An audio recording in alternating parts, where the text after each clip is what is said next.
Donc là, ici, on fait le cumul des opérations déjà payées. Donc ici, on peut dire que plutôt que de l'appeler already paid, on peut la renommer ici en total paid. Donc là, ici, ça sera ici de la total paid. Et ici, on peut retirer ici ce dump and die. Donc là, ici, on a le montant total de la scolarité.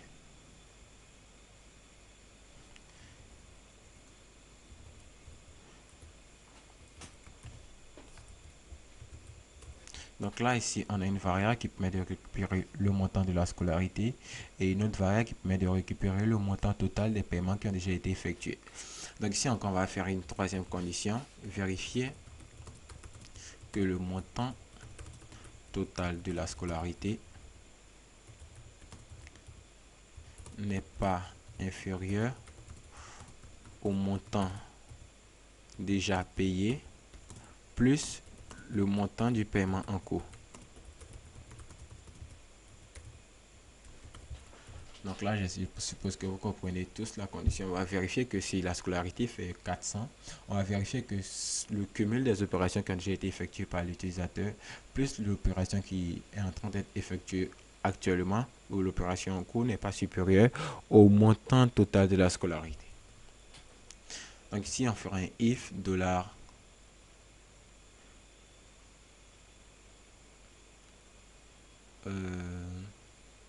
total paid plus de la vis montant qui est le montant qui est actuellement saisi, qui est le montant qui a été saisi dans le formulaire. Si la somme de ces deux est supérieure à dollar montant scolarité, si la somme de ces deux est supérieure au montant de la scolarité, alors ici on doit mettre ici un message d'erreur. Donc ici on va mettre un DD pour dire le montant de la scolarité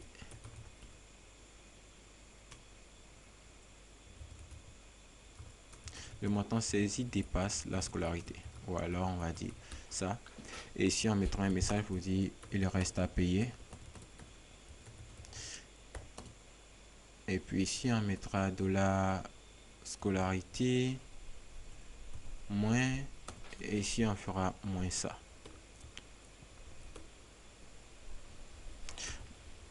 Donc on va faire le montant total de la scolarité et là on va faire moins de la somme des deux autres pour afficher ce message là à l'utilisateur.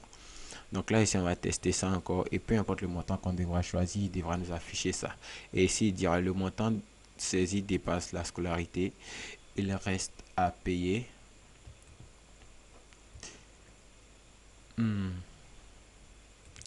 Il reste à payer moins 503 000. Je pense que c'est normal, c'est logique vu que ici j'ai fait plusieurs opérations ici en attente. Donc là ici je vais vider ma table, c'était pour des tests.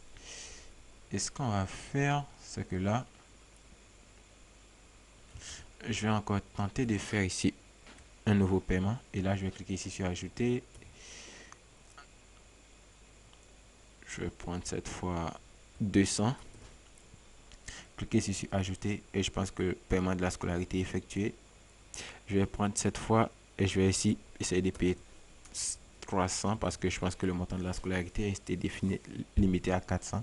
Et là, si je prends 3000 et je clique ici sur ajouter, je vois que il me dit le montant saisi dépasse la scolarité, il reste à payer. Et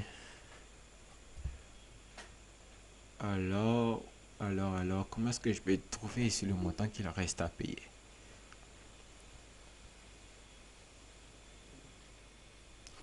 Donc le montant qu'il reste à payer, je peux juste ici faire le montant total de la scolarité moins le montant qui a déjà été versé. Donc j'ai pas besoin de l'additionner au montant en cours.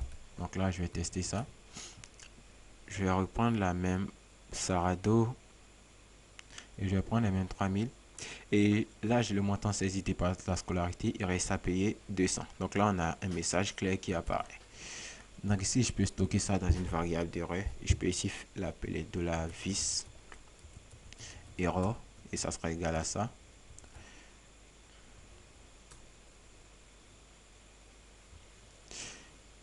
Et je pense que ça sera toujours ça. Ici, on va faire une concaténation. Et ici, on va aller définir cette variable error en en-tête. Donc ici, on va mettre ici un public $error. Ok, ensuite, on va aller au niveau de liste des paiements. Et on va aller au niveau de create, create. Là, on va aller au niveau de create inscription et je pense que j'avais fait une condition ici sur le if error ici. Et je vais copier ça et aller au niveau de create paiement et aller aussi le mettre ici en en-tête ici pour afficher ce message d'erreur là à l'utilisateur. Donc là, je vais encore essayer. Et ici, je vais prendre un montant de 400 et je vais cliquer ici sur ajouter. Et pourquoi est-ce qu'il est passé cette fois? Il ne devrait pas passer. Il ne devrait pas passer. Il ne devrait pas passer et il est passé juste parce que là, au niveau de create paiement, j'ai enlevé ici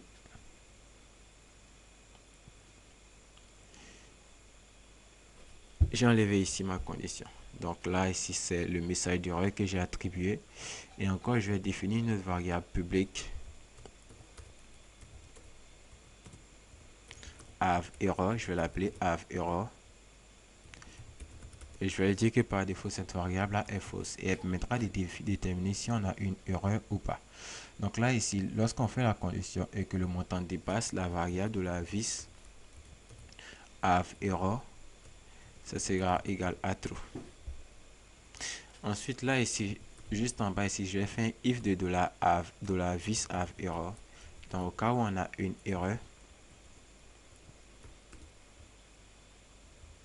on ne fera rien. Et si on n'a pas d'erreur maintenant, on mettra ici tout ce bloc de try et de catch à l'intérieur. Donc là, try, catch. Et on le mettra à l'intérieur de ce have error. Donc là, je vais un peu réduire l'espace. Et ici, je vais retenir live, revider à nouveau ma table. Donc là, je vais vider la table.